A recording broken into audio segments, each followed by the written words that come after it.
Hello everybody and welcome to the first video on the Red Devils Report YouTube channel. And if I'm honest, this video is completely made out of emotion and anger and disappointment out of the shock that we just seen against Nottingham Forest at Old Trafford. I'm going to be doing player ratings for the United team that played today. I think this includes subs. I am using the United Stands player rating kind of system or website, that's it, just because I couldn't find any other ones that are better. So without further ado, let's crack on. First of all, Andre Onana, I think I've been a massive fan of him since he's came in. Even with the Champions League mistakes last year, I tend to prefer to protect him. However, after today's shocking mistake, I guess you could call it, I don't think there's anything higher than a 4. I think overall distribution wasn't fantastic, but it wasn't bad. I think he had a few moments with that, but that save or lack of save, I mean, it's easy to say, he should have saved it in 7. I think 100% should have saved it, but you don't know if maybe the ball looks like it's going one way and goes the other as a keeper, how hard it is, because personally I've never played in goals, but as someone who plays football, I think you 99 times out of 100, 999 times out of 1,000, that should be picked up, not even just saved. I think it's his worst performance since last season, so I think we have to kind of move on from him. Though I will say, I think he deserves a little bit of leeway just from the fact that he did save us at Ipswich. But then I almost would have rather him gave that goal away at Ipswich if it had meant we would have won today. Anyway, moving on. Lenny Yoro. For me, first starting game, I thought he was really, really decent against Arsenal. Didn't really have too much to do, but that tackle on Trossard, really, really decent. I liked his one-touch pass out to Ahmad. I thought he was really, really good at playing out. I don't think he had any worry in that. Defensively, the only problem was a Chris Wood header. Don't think it's his fault. Chris Wood is one of the most aerially dominant strikers in world football in terms of top 5 leagues. So I'm going to give him 6 is average for me. I'm going to go 6. And we move on to De Ligt, who I think is similar to Yoro. I think he was really, really, really good on the ball today in terms of just calm. He knows what he's doing. He doesn't rush. And he plays how Amarim wants him to play. I think defensively, first goal, he should have been there, but I think that's a coaching issue. I think it's not up to the players to decide whether it's zonal or man marking, so I think you have to pin that on the coaches really. And I love Amarim, but that is something he needs to work on after midweek as well with Arsenal. Corners are becoming a real problem for us, so I think De Ligt, if I'm honest, I'm gonna give him a 6. I think more likely to be a 5 than Yoro. I think that, by the way, is a disgrace. Yoro getting a 5.2 overall, but I'm gonna give De Ligt a 6. This guy, worst game I've seen in a while in the United shirt. First goal, yeah, again, don't think it's all his fault, but I do think even if you're 5'10", well, I think he is, it doesn't matter how tall the person is, you've got to do something to put him off. And I think nearly saved himself with the bicycle kick at the end, but it's a 4 for me. I don't think he was good enough. Amad Diallo, yeah, again, our best player, probably the best player in a United shirt, and whisper it quietly, but I think he could end up being one of the best players in the Premier League in the coming years if we sort ourselves out. Could be a Rashford situation where he's in and out because we're not good enough, but it seems like it doesn't matter how the team's performing, he's still good. And for what it's worth, I think he gets a... I'm going to give him... I'll give him a 7. I don't think he quite did enough for the 8.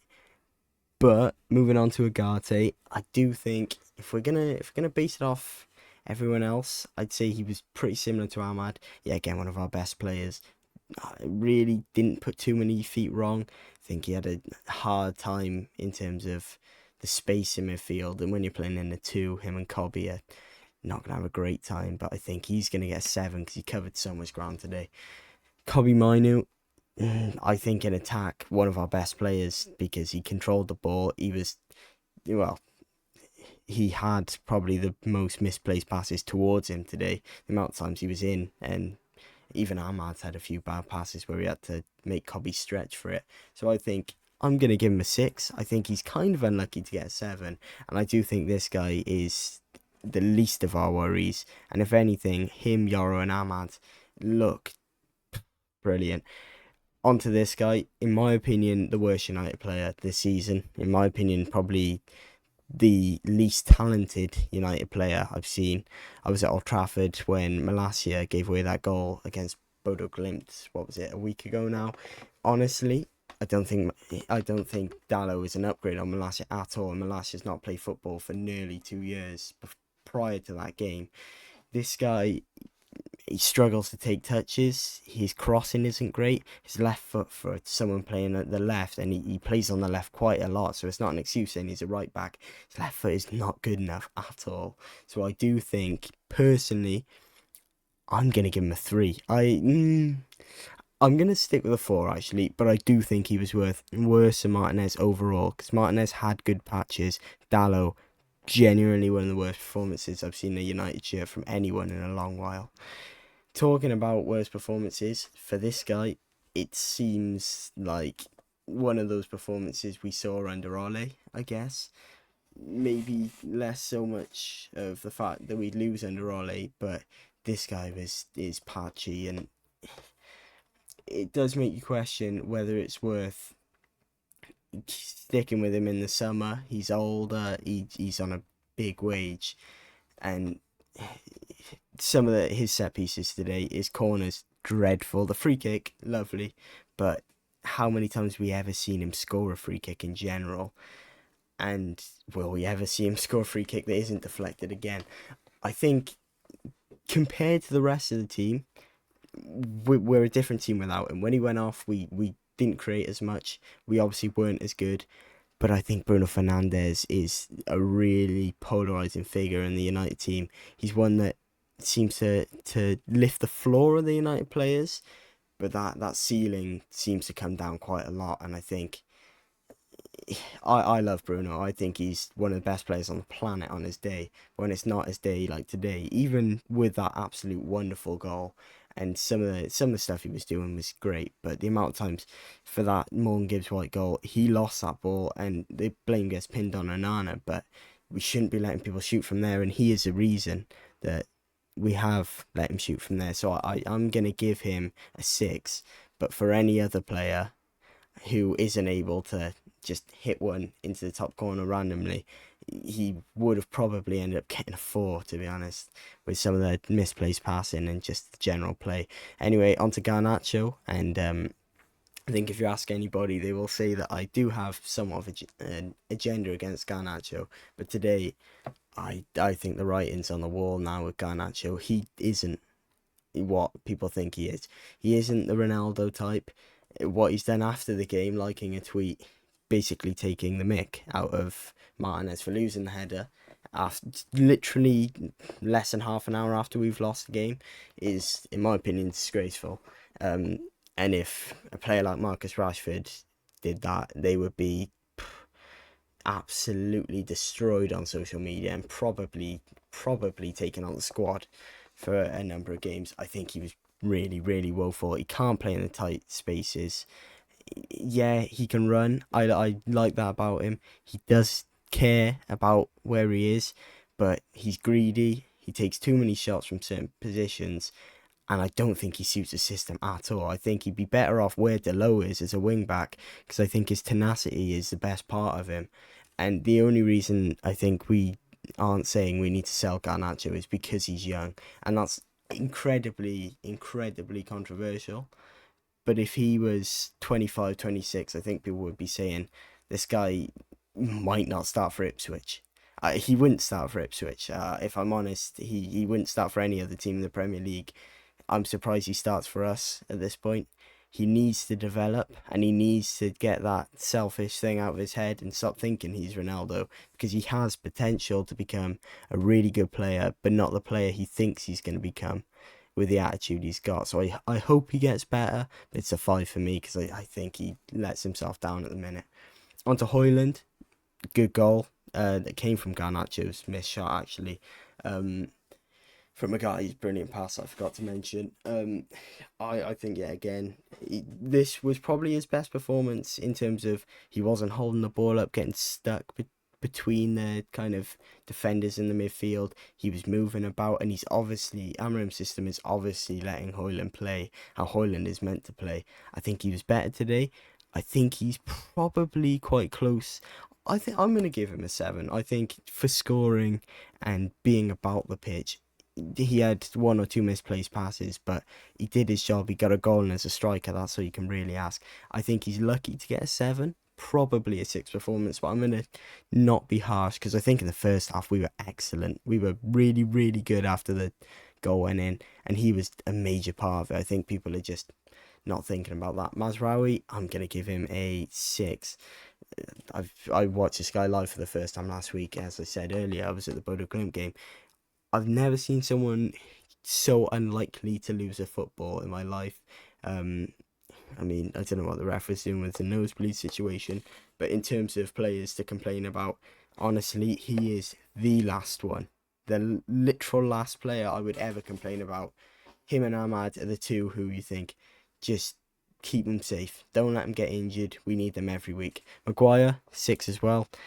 I think there's an argument for him starting centre back again. I do still think we need to sell him just because I think he's the only player right now that we could probably get 20-30 million for. I don't know about his contract actually, but if he still has another season after this, I think we could probably get 20-30 for him. And there is better players and players for the system. He and De Ligt probably aren't the most ideal for the system. De Ligt will probably have to work with, but I think he came on today yet again solid, and he in terms of passion and actually wanting to play for the badge, he is obviously one of the better ones for it. Mason Mount, 5, didn't do anything. I just feel for him. I think he's a player who has to start in a football game. You can't not start Mason Mount and then bring him on. The only time it's worked is against Brentford last season. That even backfired on us after. Not his fault. But I think you have to start him or don't play him. Yeah, and if you're going to do what we're doing right now with him, I don't think you can bring him on in central midfield. I think he got shafted a bit though by not having much time with Bruno. Unfortunate for him. Rashford, I think personally, I'm going to give him a 5. I think he was unlucky not to get a 6 personally. You can be like Mark Goldbridge and whoever else and say, oh, I don't think Rashford is good enough. He's on 250, 350 grand a week. He's not good enough. Realistically, he is probably on his day the best player we have seen since Sir Alex Ferguson. Obviously, that's not really including like the short stints of Ronaldo and stuff. We're talking about longevity as well. But him and Bruno are on their day the best players, and we're having to sub him on in what was it, 70th minute? Hardly had any time. He tried to dribble. This 4.2 is only because people live in the past. Today, I don't think he was bad. Put in a nice ball for Martinez. Martinez went for the spectacular and we didn't score from it. Nearly scored a volley as well that I think was going in. Personally, I don't think this is Rashford's fault. I think he should have been started today. It was unfortunate not to, and I think he'll get blamed for it still, sadly. Xerxes, I'm going to give him a 5 as well. I feel a bit bad for him. Can do much. He's had stick, but I think under Amarim he looks a lot better. There's positions in him, and I think he has something in him, at least to contend until the end of the season. After that, I don't know if he stays. I don't think Amarim really would have signed. I don't think he would have signed him at all, actually. I'm not going to lie. But Xerxes, 5 for me. Amarim, first half, coached an absolute masterclass. We conceded from a corner, put that behind us. Really good response straight away, or maybe not straight away, but we responded in a good amount of time. 72% of possession overall in the game. I think it was 17 shots to their 11. Defensively, poor coaching for the corner as well. I will say that's probably not his fault. That's a backup coach, but that has to be sorted now. 3 corners conceded in 2 games in what is probably like 15 corners over both. I think it's really poor. I'm going to give him I would say 7 for the possession and shots. So in attack, I'd probably say an 8 or maybe not a 9, that's a stretch. but defensively, I think we were really misshapen. I think some of the decisions, he needs to stop playing Dallo at left wing back. I think try Garnacho there, or Mazraoui. I think Mazraoui would be great at wing back. And I also think Rashford probably should have started, just for the threat that it's Marcus Rashford, who, even if he's out of a game, can just rocket one in. And we know that. I'm going to give him a 6. I think it's kind of harsh on him. Man of the match, who have I given? I've given Højlund a 7. And Agate a 7, and Ahmad's a 7. I'm going to say Agate. That pass is brilliant. I think he is probably overall 7. Submit it, and I do believe, yep, Agate will have got it. So thank you everyone for watching this video. If you have enjoyed this video and want more content like this, I will be posting more hopefully in the coming days and weeks, and just getting my opinion across on a video format instead of on Twitter like I normally do. Hope you enjoyed anyway. Please subscribe and hit that like button, and see you soon.